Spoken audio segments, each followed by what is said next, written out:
en mode gossip. Vie des stars, coulisses de la télé, buzz, internet. Chaque dimanche sur NT1, le point sur l'actualité médiatique de la semaine. Reportage, décryptage, enquête, c'est en mode gossip. Au sommaire, Lady Di ressuscitée cette semaine par un grand hebdomadaire américain à l'occasion de son anniversaire. Elle aurait eu 50 ans et serait toujours l'icône du glamour. Pourquoi cette résurrection dans les pages d'un magazine fait-elle scandale au Royaume-Uni? Il y a un véritable drame en Angleterre qui se passe en ce moment, c'est qu'on touche au mythe Diana. On la ressuscite.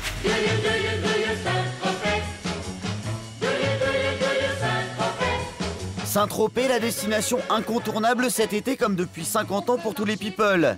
Quels sont les secrets de stars qu'abrite le village le plus VIP de la planète?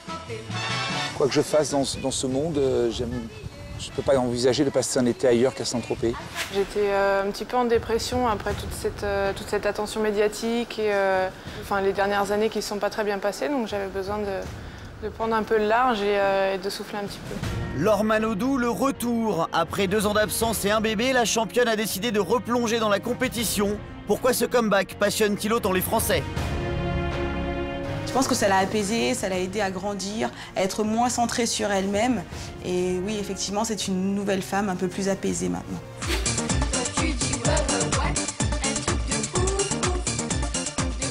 Un truc de ouf, les tubes de l'été chantés par les stars du petit écran. Télé-réalité, animateurs, tops et flops, quels sont les pires chanteurs que vous allez subir pendant vos vacances? My first album is to be in French. We got a new album coming up, and it's gonna be in English, and it's gonna be international. Comme j'ai vu ce matin, je suis heureux d'annoncer que 500 millions d'entre vous, à travers le monde, utilisent Facebook pour se connecter avec ses amis et les gens autour d'eux. Alors je voudrais tous vous remercier pour avoir rendu tout ça possible. Mark Zuckerberg, le créateur de Facebook, serait sur le point de basculer dans la folie. Déjà menacé, le plus grand réseau social du monde est-il sur le point de sombrer? Les procès se multiplient et à terme, ça peut être un réel danger pour Facebook. La princesse Diana ressuscitée en une d'un magazine américain cette semaine. L'œuvre d'une journaliste qui a imaginé quelle serait la vie de Lady Diana si elle n'avait pas trouvé la mort il y a 14 ans. Une résurrection fictive et littéraire qui fait scandale au Royaume-Uni. Aujourd'hui encore, Lady Di reste intouchable dans le cœur des Anglais. Pour quelle raison est-elle toujours l'icône princière du glamour? Aurait-elle trouvé en Kate Middleton une digne héritière? Décryptage du dernier scandale de la couronne avec Isabelle Thomelin.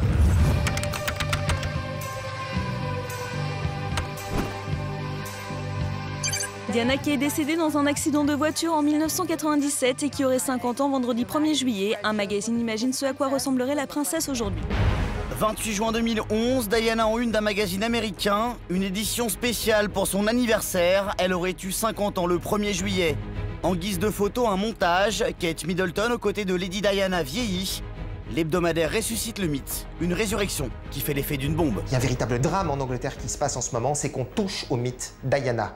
On la ressuscite. Diana, on sait que c'est un sujet qui a fait énormément vendre, qui était toujours dans les kiosques, elle était numéro 1 des ventes à chaque fois qu'elle était en couverture. C'est clairement une provocation. 14 ans après sa mort, Diana reste à jamais gravée dans les mémoires. La princesse de Galles, symbole d'élégance et de générosité, fait aujourd'hui encore figure d'icône dans le monde entier. Avec cette couverture, l'hebdomadaire s'attaque à une figure emblématique de l'Angleterre et frôle même le crime de lèse-majesté. Lady Diana est une icône, c'est l'enfant chéri de l'Angleterre, c'est la princesse dans toute sa splendeur. Je voudrais être une reine dans le cœur des gens, mais je ne me vois pas être la reine de ce pays. Lady Di, reine de cœur pour les Anglais restés orphelins depuis sa disparition.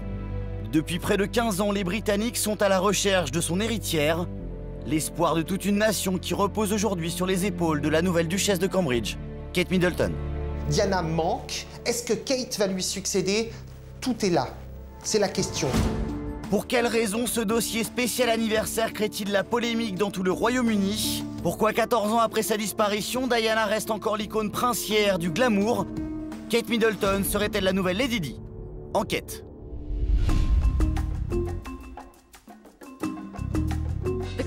En couverture de Newsweek, une photo mystique. Diana et Kate marchant côte à côte. Ils ont utilisé un logiciel de retouche pour refléter les années passées.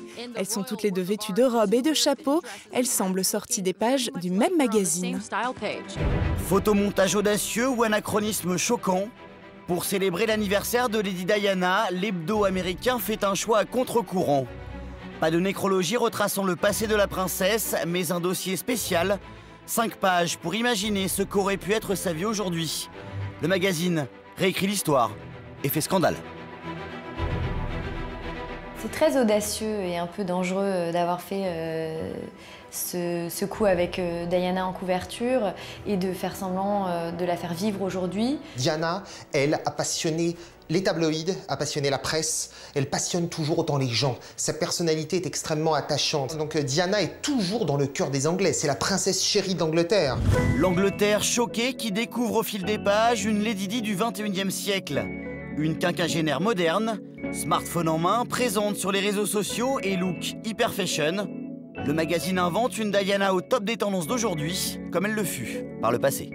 À l'intérieur du magazine, la fantaisie franchit un cap. L'article imagine Diana utilisant un iPhone, Twitter et Facebook. Plus de 13 ans après sa mort, elle est toujours là. On la compare. Elle existe encore. Diana, c'est la princesse, c'est l'incarnation de la princesse. Bien plus que la reine, bien plus que Sarah Ferguson. Diana, princesse éternelle pour les Anglais, une image sacralisée, presque sacrée. Entrée il y a 14 ans, dans la légende.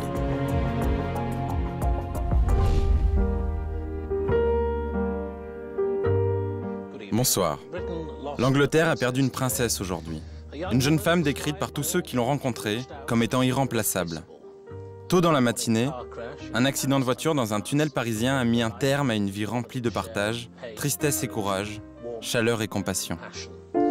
31 août 1997, Paris. La voiture conduisant Diana et Dodi Al-Fayed, son compagnon, s'encastre dans un pilier du pont de l'Alma. Transportée à l'hôpital en urgence, la princesse décède à 4 h du matin. La couronne vient de perdre son plus brillant joyau. Le décès de Diana, ça a été absolument terrible. Ça a remué toute l'Angleterre, et pas que l'Angleterre, c'est allé au-delà, ça a remué le monde entier. Lady Diana disparue, c'est toute la planète qui porte le deuil. Ses funérailles à l'abbaye de Westminster sont suivies à la télévision par 3 milliards de téléspectateurs. 3 millions de personnes se rendent à Londres pour y assister. Le royaume est effondré, des plus humbles jusqu'aux plus célèbres de ses sujets.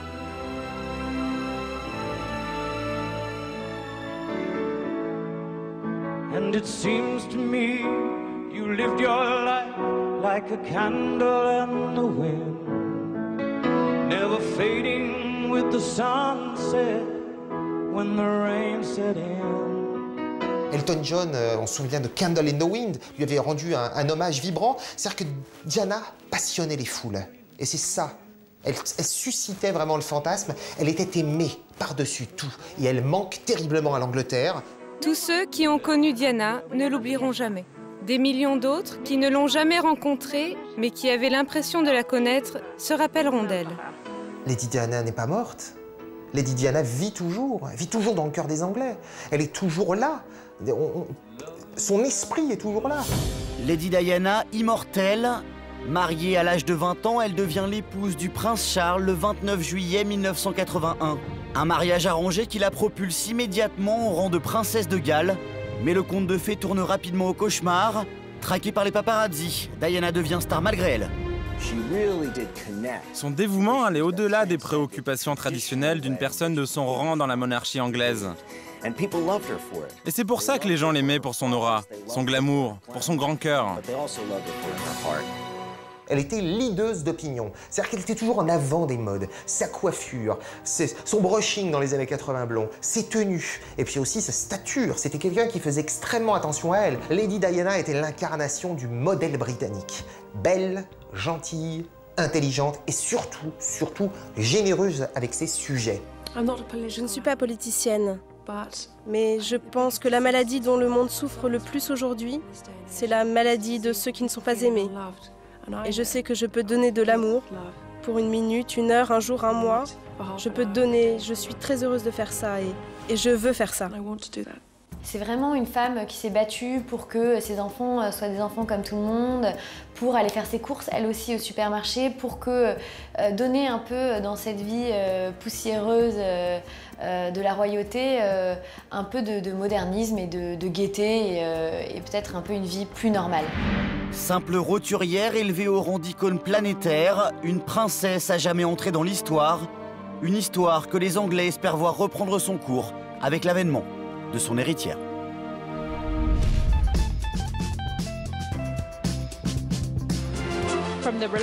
Que ce soit en tenue décontractée, en tenue de soirée ou de princesse, quand il s'agit de mode, la princesse Diana et Kate Middleton sont les reines du style royal.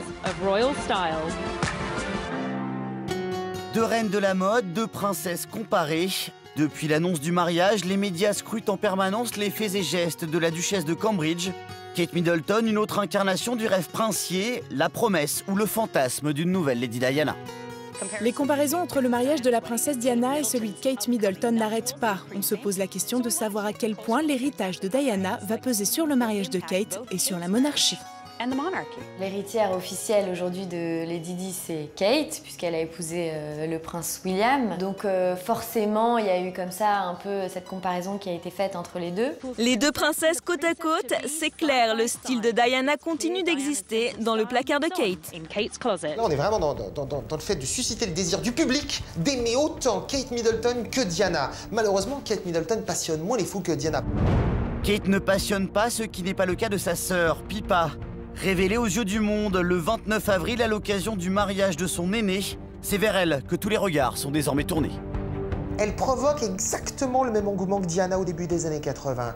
Même cambrure, même personnalité, même sourire, même générosité, même mystère.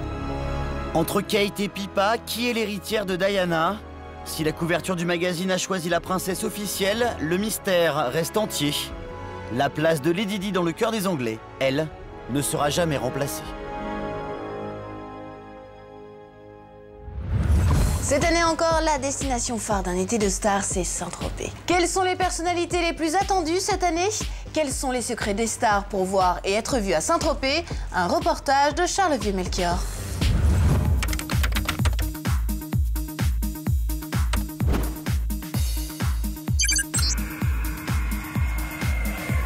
Pour des vacances de stars, comme chaque été, direction Saint-Tropez. Destination de prédilection pour les jet-setters du monde entier, mais aussi des plus grandes stars.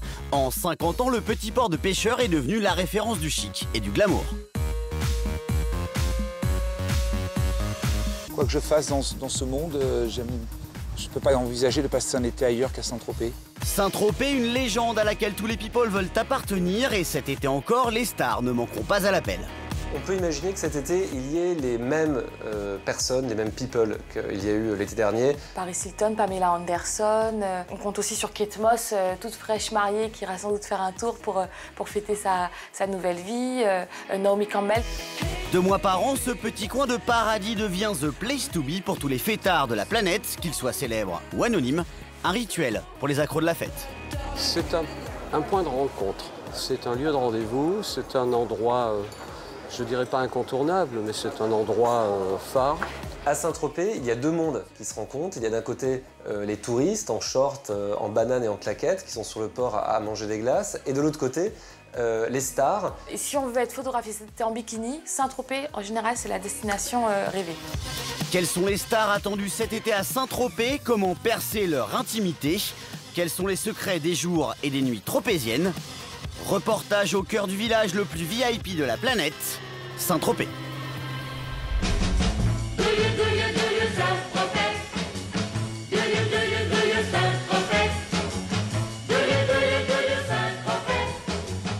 Saint-Tropez, mercredi dernier, c'est sous un soleil de plomb que les Tropéziens attendent l'arrivée des people. Le calme avant la tempête. Direction le port, dans le plus vieux bar de la ville, cette institution tropézienne accueille depuis 50 ans les plus grandes stars. Ici, les gens connus viennent, ont du plaisir à être ici, mais ils ne sont pas ici pour faire du travail, ils sont là pour leur plaisir. Les plus grandes stars sont attendues, de Bruce Willis à Jack Nicholson en passant par l'ancien président Jacques Chirac, mais aussi Karl Lagerfeld qui a organisé l'année dernière un défilé de mode justement devant ce bar. Karl Lagerfeld, c'est un habitué, c'est un endroit dans lequel il vient, il rencontre ses amis et de manière très régulière. Un coin de paradis trouvé il y a presque 50 ans par deux légendes, Brigitte Bardot et Eddie Barclay. Ils sont à l'origine du succès de ce petit port de pêcheurs. Brigitte Bardot, c'est la matraque, c'est les années 50. Eddie Barclay, avec sa soirée blanche, a marqué d'une pierre blanche Saint-Tropez. Donc, c'est rentré dans l'imaginaire commun. Sur la plage abandonnée. Bardot, victime d'un hommage en 2009 qui crée le scandale. Loana reprend la madrague, le tube de bébé, et tourne un clip près de sa propriété sans autorisation. Une provocation pour l'actrice légendaire, un affront pour tous les Tropéziens. Loana devient persona non grata. Le dernier qui était venu ici pour être vu, c'était Loana, pour vous dire le mauvais goût. Et on l'a virée. Elle avait fait un semblant de descendre d'un bateau, il y avait un montage qui avait été fait au bout de la terrasse. C'était exécrable, que des clampins, et on a mis court très rapidement à son exhibition. Voilà, c'est le seul mauvais souvenir que j'ai d'envahissement de la terrasse. Des stars qui s'exhibent, qui se montrent pour le plus grand bonheur de leurs fans, car Saint-Tropez est aussi la destination rêvée de tous les chasseurs d'autographes. Visite guidée avec l'une de ses figures les plus emblématiques, Jean Roch. Quand tu regardes un reportage en télé, c'est souvent, on te montre la villa de stars, la villa de capitaine d'industrie, la villa de grands milliardaires, et on te montre dans la séquence d'après le camping. C'est aussi ça, Saint-Tropez, mais qui se mélange. Mais pour côtoyer les people, il faut pénétrer le cœur du mythe tropézien, son essence, presque sa raison d'être, la fête.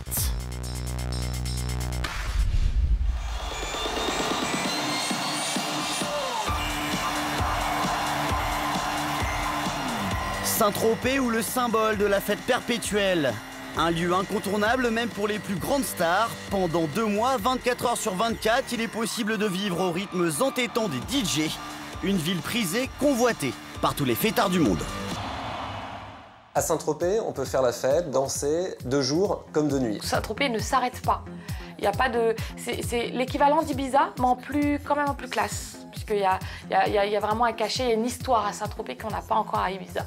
Mais c'est une fête non-stop. Les gens ne peuvent pas... Si vous ne voulez pas dormir à Saint-Tropez, c'est possible.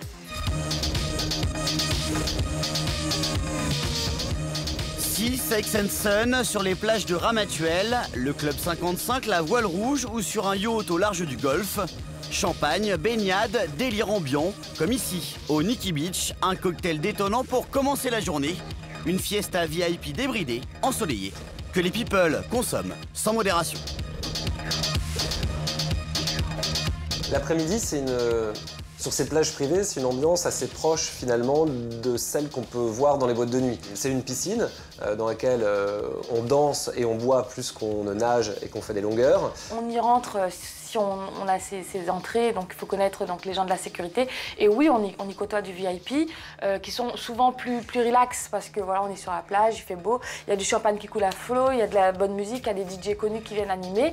Et c'est une bonne mise en bouche pour les soirées qui arrivent après. Retour sur le port à la nuit tombée dans une des boîtes de nuit emblématiques de la Côte d'Azur. Ce club a accueilli les plus grandes stars, Karl Lagerfeld, Snoop Doggy Dogg, Paris Hilton et Beyoncé. Un casting 5 étoiles et un lieu qui reste pour ces touristes belges inaccessible. C'est une boîte où